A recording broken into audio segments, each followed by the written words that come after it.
Assalamualaikum warahmatullahi wabarakatuh. Izin memperkenalkan diri, nama saya Dida Cahyani, NPM 1911110051, kelas B, Prodi PGMI semester 2.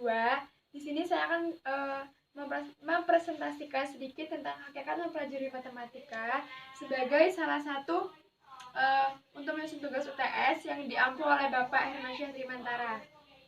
Baik, saya di sini akan menjelaskan tentang hakikat mempelajari matematika.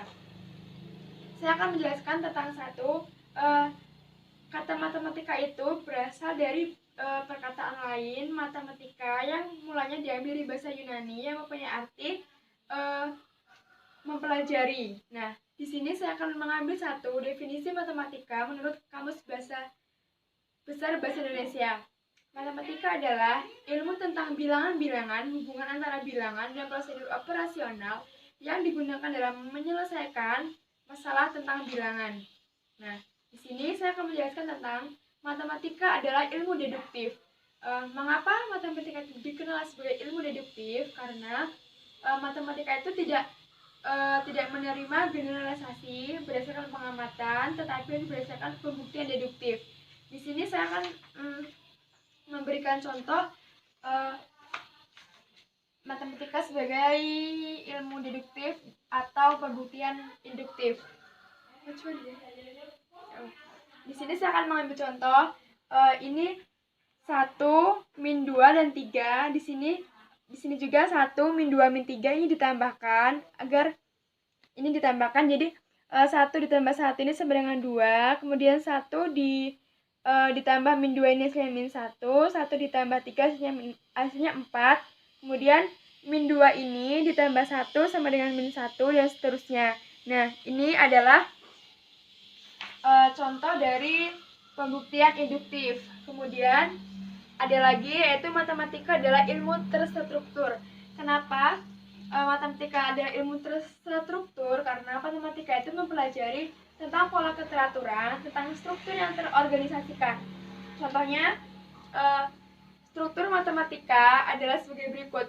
Unsur-unsur yang tidak terdefinisi seperti titik, kemudian garis, dan lain sebagainya, itu dia tidak bisa terdefinisi. Nah, ada juga unsur-unsur yang terdefinisi. Yang dimaksud dengan unsur-unsur terdefinisi itu adalah unsur-unsur yang sudah jelas. Contohnya itu seperti sudut, segitiga, persegi panjang, dan lain sebagainya. Kemudian di sini ada matematika adalah ilmu pola tentang hubungan dan pola. Matematika disebut sebagai ilmu tentang pola karena pada matematika sering dicari keseragaman seperti keterurutan, keterkaitan pola dari sekumpulan konsekuensi tertentu. Contohnya, jumlah bilangan ganjil positif yang berurutan sama dengan kuadrat dari banyaknya bilangan ganjil tersebut. Di sini saya mengambil contoh nih.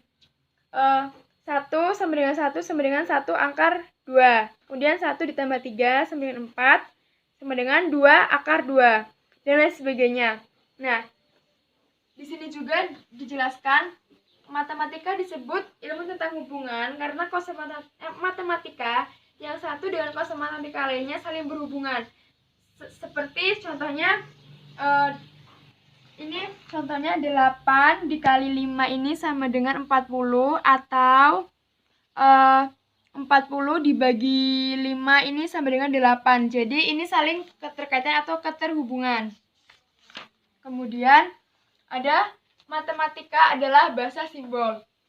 Mengapa matematika dikatakan bahasa simbol? Karena matematika itu melambangkan keserangkaian makna. Contohnya seperti akar dari 16 ini sama dengan 4. Karena 4 dikali 4 sama dengan 16. Nah, ini nomor 1. Yang kedua, ada 4 simbol. Tanda seru ini menunjukkan simbol sama aja. 4 kali 3 kali 2 kali 1 ini sama dengan 24. Nah, kemudian Matematika adalah ratu pelayan ilmu. Yang pertama ada teori ekonomi, kemudian ada pengembangan teori Mendel, kemudian ilmu pendidikan dan psikologi, dan ilmu kependudukan, dan lain sebagainya. Hakikat matematika sekolah. Di sini contohnya hakikatnya itu matematika berorientasi formalis, matematika berorientasi pada dunia sekelilingnya, dan sebagainya. Di sini sudah dijelaskan. Nah, kemudian ada hakikat pembelajaran matematika di sekolah SD. Yang pertama itu siswa SD ini berada pada tahapan konkret. Oleh karena itu, pembelajaran di SD sedapat mungkin dimulai dengan menyajikan masalah-masalah yang realistis sehingga dapat dibayangkan oleh siswa. Menurut paham konstruktivisme, pengetahuan merupakan konstruksi atau bentukan dari orang yang mengenal struktur kognitif atau skemata. Nah, di sini ada tujuan pembelajaran matematika. Yang pertama itu memahami konsep matematika, menjelaskan keterkaitan antara konsep dan sebagainya. Kemudian menggunakan penalaran pada pola dan sifat. Yang ketiga adalah memecahkan masalah yang meliputi kemampuan memahami masalah, merancang model dan sebagainya. Yang keempat adalah mengkomunikasikan gagasan dengan simbol, tabel, diagram, atau lainnya. Yang kelima, memiliki sikap menghargai kegunaan matematika dalam kehidupan sehari-hari. Nah, ini yang tadi umum ya. Sekarang SD yang pertama, menumbuhkan dan mengembangkan keterampilan berhitung bagi anak siswa. Yang kedua, menumbuhkan kemampuan siswa yang dapat dialihgunakan melalui kegiatan matematika. Yang ketiga, ada mengembangkan kemampuan dasar matematika. Yang keempat, ada membuat sikap logis, kritis, cermat, kreatif, dan disiplin. Sekian hakikat mempelajari matematika. Jadi rangkumannya, matematika itu sebagai ilmu induktif atau deduktif. Sebagai pembuktian harus dicoba dengan yang ini tadi. Kemudian yang ada sebagai ilmu terstruktur, yaitu ada dua, terdefinisi sama tidak terdefinisi.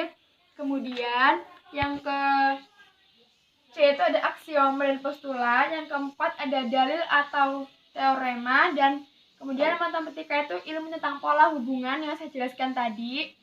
Dan selanjutnya ada matematika adalah bahasa simbol. Terus matematika adalah ratu pelayan ilmu.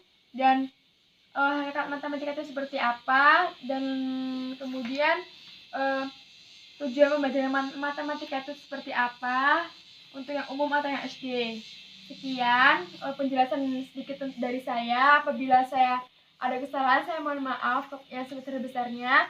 Saya Iri. Wassalamualaikum warahmatullahi wabarakatuh.